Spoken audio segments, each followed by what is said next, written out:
Pozdrav svima, vreme je za vlog broj 3. Trenutno se nalazimo na Borskom jezeru, biseru istočne Srbije.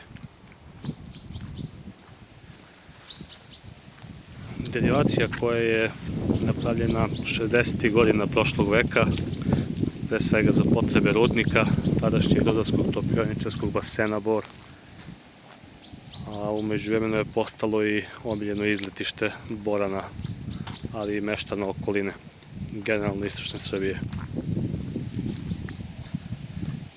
Jezerce je smešteno na nekoj nadmorskoj visini od 300 i kusur metara otprilike, u podnožju planine Crni vrh i Dubašnice, odnosno južnog Kučeja.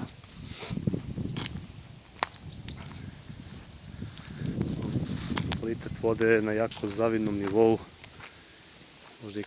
možda i druge kategorije čak, pošto se jezero puni sa padina okolnih planina,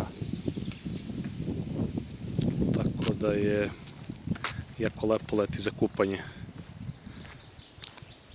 Leta su jako lepa ovde i, kao što rekoh, Borani, a i generalno ljudi iz okoline vole često da borave ovde.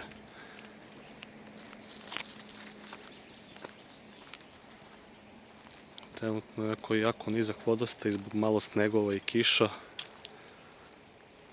tako da i baš nema nešto puno vode, ali se nadam da će se oporaviti.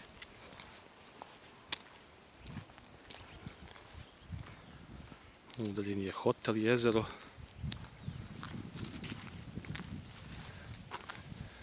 Preko puta, ovo brdo, je pala vulkanska kupa Tilvanjagra. Rado planinarim na njoj, jako je zanimljivo mesto.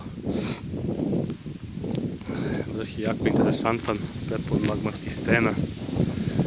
Znači, cijel ovaj pojas od Majdanpeka preko Bora i Zlota, tamo negdje do blizu Tupižnice, je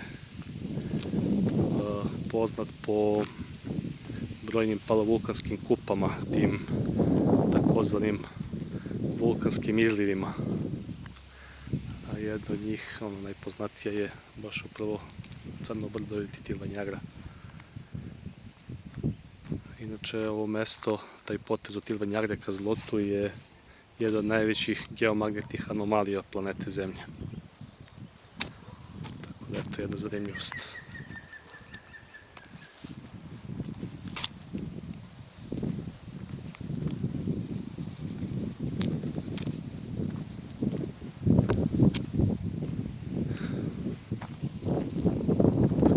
To je to.